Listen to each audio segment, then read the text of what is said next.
Hi, thank you for watching Digging to China. I'm Dong Xiong.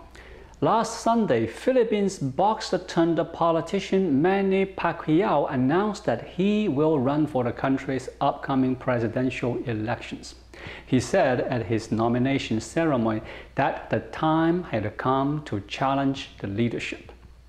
Pacquiao has been a staunch critic of the incumbent President Rodrigo Duterte and has lambasted him for his close ties with China. In Philippines, Pacquiao is a national hero due to his humility and for hauling himself out of poverty to become one of the world's greatest boxers. On Sunday, he asked, "For those asking, what are my qualifications? Have you ever experienced hunger? Have you ever experienced having nothing to eat, to borrow money from your neighbors, or to wait for leftovers at a food store?" The Manny Pacquiao that is in front of you was molded by poverty. According to analysts, anti-poverty and anti-corruption measures are expected to make the majority of Pacquiao's election manifesto.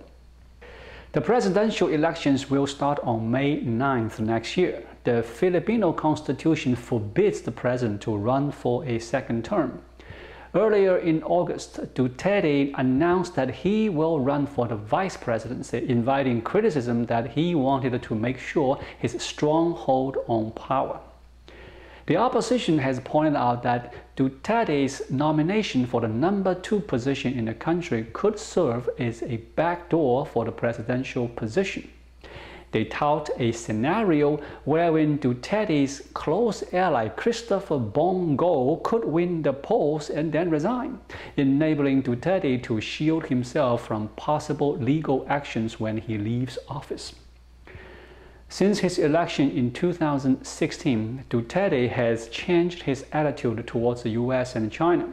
On his first trip to Beijing in 2016, he announced it was time to say goodbye to Washington, much to the delight of Xi Jinping.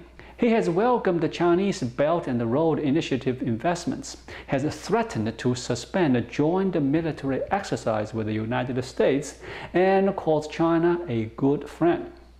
But the honeymoon lasted less than a year. Beijing was frustrated that it could not pull Manila out of Washington's strategic orbit. However, Beijing has only itself to blame. Beijing's rising assertiveness has finally forced Manila's hand, especially its challenge to the Philippines' internationally recognized maritime claims. Duterte recognized that China is no friend, and the Philippines needs its long-standing security ally, the United States, after all. Duterte has butt heads with the US in the past. His quarrel with Washington peaked on February 11, 2020, when he decided to terminate the US-Philippines Visiting Forces Agreement, aka VFA. Among other things, the VFA enables US troops to seamlessly deploy to the Philippines to address potential contingencies, including against China. According to the VFA's rules, the agreement remains in effect for 180 days after an announced intention by either side to cancel it, allowing time for renegotiation. Since terminating the VFA, Duterte authorized 2 temporary extensions in June and again in November 2020. Last June, Secretary of Foreign Affairs Lak Sing first signaled the Philippines' shifting attitudes, arguing that in a time of pandemic and heightened superpower tensions, it would be wise to keep the VFA in place. On July 12, 2020, the 4th anniversary of the ruling by the Permanent Court of Arbitration in The Hague that rejected Beijing's claims to the disputed waters, the Philippine Department of Foreign Affairs finally acknowledged the ruling publicly. The Duterte administration had previously avoided being so explicit to preserve positive ties with China. Duterte's September 23, 2020 speech at the United Nations General Assembly was another indication he had turned the corner on China. He directly addressed the issues of South China Sea disputes by noting the 2016 ruling was beyond compromise. We firmly reject attempts to undermine it. It was the most direct confrontation with Beijing Duterte ever risked, and it showed his position against China was hardening. Duterte followed that with his shifting back to the United States camp. On November 11, 2020, Lok-Sing cited the great power competition in the South China Sea as a reason for suspending VFA termination. Making this connection clearly implied that Manila trusts and sides with Washington rather than Beijing, not least because of the latter's aggressively expansionary regional stance. Lok-Sing further stated the suspension of termination would enable us to find a more enhanced, mutually beneficial, and more effective and lasting arrangement on how to move forward in our mutual defense. Then, on July 30th, Department of National Defense Secretary Delphine Lorenzana revealed that Duterte has ordered the complete retraction of the revocation of VFA. Duterte now has little room left to maneuver. China's aggressive approach to the South China Sea has severely undermined the credibility of his pro-China policies.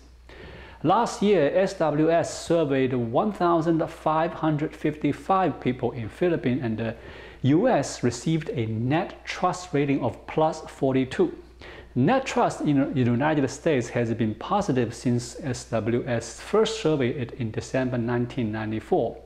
Net trust rating for China, on the other hand, fell from poor to bad, going down from -27 in December 2019 to -36 in July 2020. Net trust in China has been positive in only 9 out of 53 surveys since its first surveyed in August 1994. Filipinos are not amused when Duterte said he asked Xi Jinping to just make the Philippines a province of China.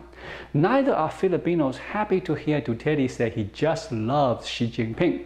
Filipinos understand Duterte when he says he doesn't want a war we cannot win with China, but that also expects their president to speak up for their rights. Between now and the inauguration of his successor, Duterte will likely adopt a slightly tougher line on China and avoid implementing any new pro-China programs. For example, he's not going to pursue a plan for joint oil and gas exploration with Beijing in disputed waters. However, Duterte won't plan a wholesale embrace of the United States either. He's likely continue to criticize the United States because he's anti-US at core. Plus, Duterte is hard to predict. You can never be sure if he's joking or dead serious when it's about China. Thank you for watching. Please leave a comment and subscribe to my channel. Just click the subscribe button right here. I'll see you again shortly.